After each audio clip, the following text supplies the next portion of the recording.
चीन के उकसावे पर नेपाल में चल रहे भारत नेपाल के बीच सीमा विवाद और भारतीय क्षेत्र को अपने नक्शे में शामिल किए जाने की मंजूरी देने के बाद नेपाल सरकार एक बार फिर चीन के इशारे पर भारतीयों के खिलाफ एक नया मुद्दा लाकर भारत के खिलाफ षड्यंत्र में जुट गई है।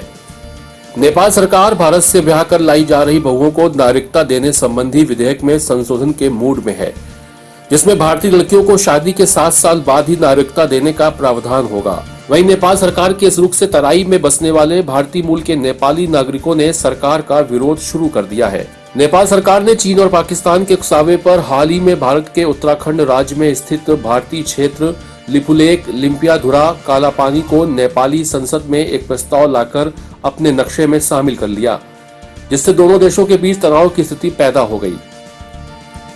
वहीं अभी यह मामला ठंडा ही नहीं हुआ था कि नेपाल सरकार चीन और पाकिस्तान के उकसावे पर भारत से नेपाल ब्याह कर जाने वाली महिलाओं को नागरिकता देने संबंधी विधेयक को संशोधित कर शादी के 7 साल बाद नागरिकता देने का प्रस्ताव लाने जा रही है, जिससे भारत और नेपाल के बीच सदियों पुराने चल रहे धार्मिक, सांस्कृतिक एवं रोटी बेटी के संबंधों में खासी खटास आ सकती है। नेपाल की पूरी जनसंख्या में कुल 46% मधेसी समुदाय के लोग रहते हैं। उनकी अनदेखी कर नेपाल प्रगति के रास्ते पर नहीं चल सकता। भारतीय क्षेत्र में रह रहे युवाओं का कहना है कि नेपाल और भारत के बीच होने वाली शादियों में फौरन नागरिकता देने का प्रावधान है। नेपाल सरकार के इस नए रुख से दोनों देशों के संबंध बिगड़ सकते हैं। ऐसे में सदियों से चले आ रहे नागरिकता कानून को बरकरार रखते हुए दोनों देशों के संबंधों को बेहतर करने की कोशिश करनी चाहिए। भारत के बीच सदियों का रोटी बेटी का संबंध है और जो कि नई सरकार आने की वजह से नेपाल में कहा जा रहा है कि जो भारतीय लड़कियों की शादी नेपाल में होगी उसमें 7 साल बाद उन्हें नागरिकता दिया जाएगा, और जो कि पहले ऐसा कुछ नहीं था। अगर भारत लड़कियों की शादी नेपाल में होती थी तो तुरंत नागरिकता दिया जाता था। में सदियों से रोटी और बेटी का रिश्ता रहा है। 14 अगस्त 1947 को पाकिस्तान भारत से अलग हुआ